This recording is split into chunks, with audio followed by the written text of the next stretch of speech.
Was the Overwatch League a success? Ladies and gentlemen, I'm Stylosa and this is Unit Lost. And you're going to get to watch me walking around on the stage, which is still massively surreal experience. I mean, holy hell. The guys, it was just insane. It's been insane seeing behind the scenes and all of that stuff. And all the troubles Spitfire have had and how they've eventually bounced back and won. Just insane. Anyway, was the league a success? Well, that's what we're going to take a look at in this video. Now, by every metric, everybody is pushed around. Yes, the league is a success.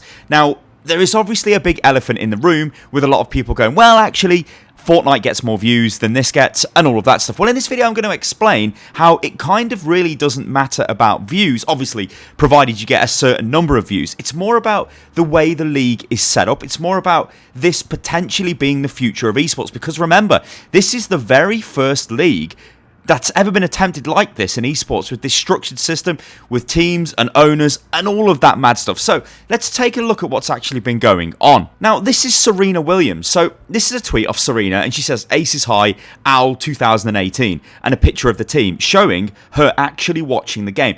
Now, what you've got to remember with Serena, she was actually involved in the Overwatch League announcement video way back when. And also, she's married to Alexis. Now, Alexis is one of the investors into Spitfire, so there is a little bit of a connection there, but none of that really matters. What actually matters there is you have a mainstream athlete talking about esports, because it is still the same. Esports, sports, they're all athletes, it's all sports, none of it really matters. It's crazy, it's all competition. So this is one of the things which Overwatch League is really excelling at. It's pushing esports into the mainstream, less of this sort of niche activity, but something which is penetrating, I guess, just popular culture. Like, I know my parents have spoke to me about Overwatch League. They don't even know what Overwatch is, you know what I mean? Even my grandparents have said, hey, we watched the London game. What?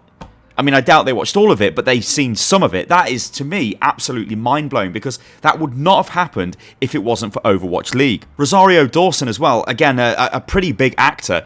She's in a lot of Marvel stuff. I think she's basically the nurse in every single Marvel mini-series on Netflix. But again, this is like a mainstream actor. And she says she missed the Overwatch League Grand Finals today in her hometown. Congrats to London Spitfire. Again, that is insane to get these type of tweets. Now, some people are going, oh, these are paid for tweets. This isn't. This is just a tweet of somebody saying, oh, hey, that's cool. It's very similar. You probably heard a horn go off there. Remember, I'm still in New York City, guys. It is a bit loud. But it's very similar to when you look at games like Fortnite, where you get a lot of the pros from other sports talking about it. You get footballers doing the various kind of Overwatch, not Overwatch, it's Fortnite, isn't it, ladies and gentlemen? The various Fortnite emotes where, you know, the loser thing danced on the head. Griezmann did that in the World Cup final. So when things start penetrating popular culture, that's when they start to move forward. And that's the insane thing about Overwatch League. It's causing these people to talk about esports, which has never, ever happened before. So this is really, really cool. This is the Minister for Digital and Creative Industries from the UK. This is a member of the British Parliament talking about esports. Now, it kind of does make sense that she does, because remember, she's involved with like everything internet related in the UK. So like broadcasting stuff, general internet stuff, forms of new media, like the creative industries, all of this stuff. That's what she's involved in. But to get that kind of recognition there is absolutely insane. Like, it's only small. It's not like it's getting hundreds of thousands of likes or anything like that. But this is showing you, again, that esports is penetrating kind of not so much popular culture with this, but it's penetrating areas which it's never really been before. I mean, you don't get members of Parliament talking about League of Legends. You don't get them talking about CSGO, as far as I'm aware anyway. So this is really, really huge, especially for the UK audience. I know this has happened for other countries as well. I think France gets backing for their Overwatch World Cup team from members of their, is it the Senate in France? But anyway, like, still members of their parliament, effectively, their government, which is really, really awesome. And then you get stuff like this. This is the Washington Post. So this was taken from Reddit. This is an article about Overwatch League. That's crazy. Now, I've seen articles on the BBC, the Mail Online, the Sun newspaper. These are like, you know, big newspapers in the UK.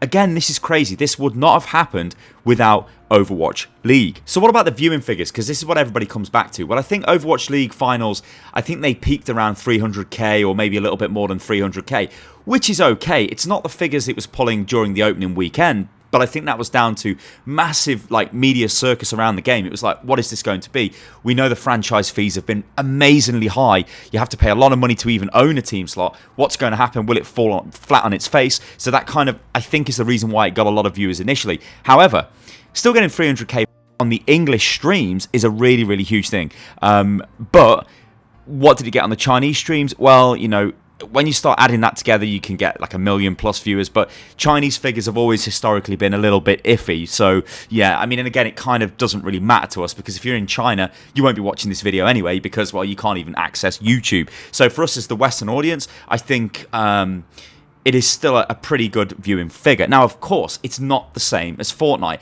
Now, what I want to do is explain the difference here, because people have been saying to me, well, Sty, Fortnite just gets more viewers than that anyway, and it's not even a grand final, it's just a random tournament. And Fortnite holds the record for the most viewers on any esports thing ever, with the big battle royale they did at E3, where they sort of had the hybridized, they had the influencers, so the YouTubers and the streamers, with the pro gamers, and actually they had them with celebrities as well, so it's a weird mashup.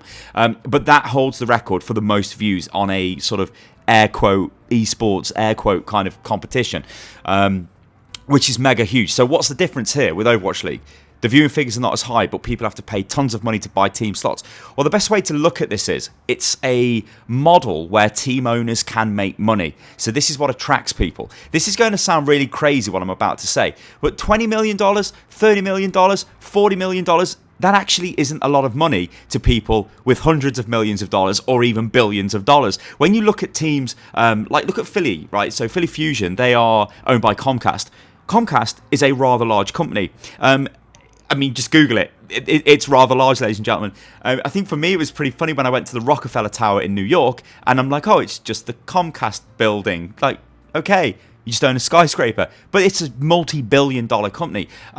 There are owners who are billionaires. It's just ridiculous. Like, the size of some people's wealth is crazy. However, why would these people spend all of that money on an Overwatch team instead of spending it on, like, Fortnite teams and stuff like that? The simple answer is Blizzard is able to get things like ESPN. It's able to get things like Disney, ABC. I mean, I couldn't believe that it was on ABC. That is just insane. Like, what the hell? Okay, it was a highlights show, but it was still on ABC. But beyond that, Blizzard's able to get sponsors like Toyota and other sponsors of a similar type. Now, these are what's known as non-endemic sponsors. So an endemic sponsor is, for esports, would be like, HyperX or Intel or a company like that, which is already involved, or Nvidia, that's already involved in the gaming scene. It's not outside. But to get a non-endemic, so a Toyota, a car company, literally the largest car company in the world, to sponsor an esports tournament is huge. And of course, they pay a lot of money. And we know,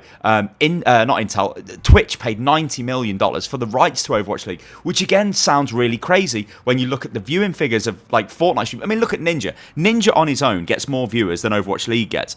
But the thing is, Overwatch League has the sponsors and all this investment stuff. So, like, in a very kind of layman's way, I've sort of explained like why people invest in Overwatch League, and why they're happy with Overwatch League is because it has these really good sponsors. Now, the problem is it needs to maintain good viewership to retain these sponsors. And I think from speaking to everybody who's been involved with this, everybody is pretty happy with the viewing figures. However, let's take a look at this.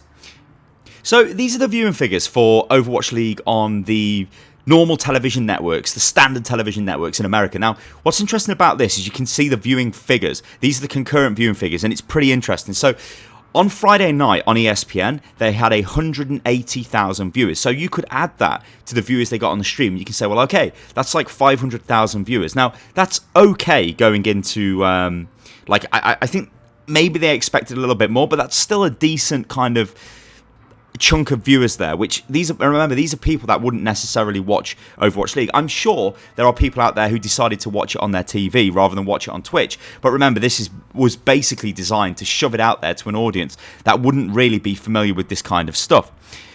Then on ESPN2, now this was the re-air, so this was them showing footage which they'd already showed. This only got 50,000 viewers. That's not great, but remember, that's ESPN2, so that's kind of like, a more minor channel. It's not the main ESPN channel. The big one, though, and this completely caught me off guard because I was actually in my hotel room at the time. This was the afternoon recap on ABC. Now, ABC is a massive television network in the United States. This got 300,000 viewers. Now, the format of this was a little bit weird because they had a time slot they had to fill. I think it was 2 hours long. So they had to cut a lot of the games. And what they did is they mashed together both days into one 2-hour sort of video with different kind of presenter sections spliced into, so it made a little bit more sense, but it still kind of cut off a lot of the action. So it was a little bit hard to follow. I think especially if you've got no idea about Overwatch, you're just going to be like, what the hell is going on here? This is kind of cutting cutting forward, cutting back. Still, that got 300,000 viewers. Now, out of all of this stuff, I think there have been games which have managed to get more viewers on standard television networks in the past. But what you've got to take from this is Overwatch League is the very first, like, esports franchised league with global representation, a completely designed system with loads of content. You've got things like Watchpoint.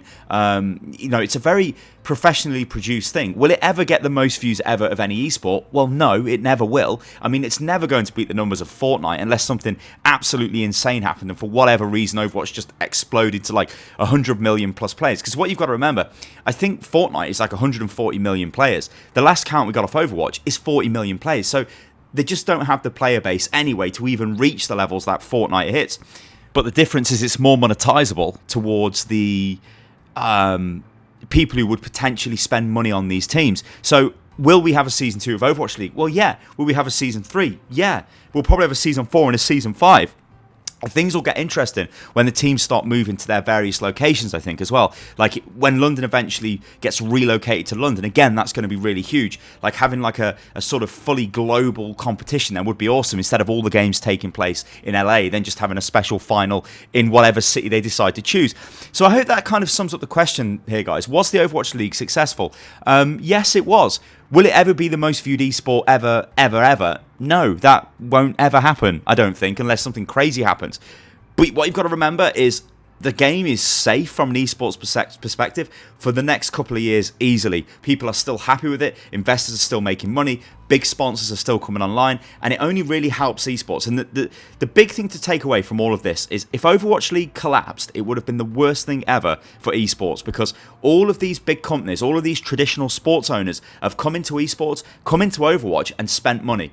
If it all failed, they would not have done that again for maybe another 5 or 10 years. But because this has been so successful, it means that games like Fortnite and whatever comes after this, if they follow potentially a similar format, they can push this forward and they can really take on esports to another level. And none of that would have been possible without Overwatch League. Ladies and gentlemen, I've been Stylosa and this is Unit Lost. I hope you enjoyed this video. It's a little bit different than my usual videos. It's more of like, this is, I guess, more, yeah, you guys make of it whatever you want to make of it. I'm in New York, I'm in my hotel, and I'm off to go shopping in Macy's, ladies and gentlemen. It's going to be beautiful.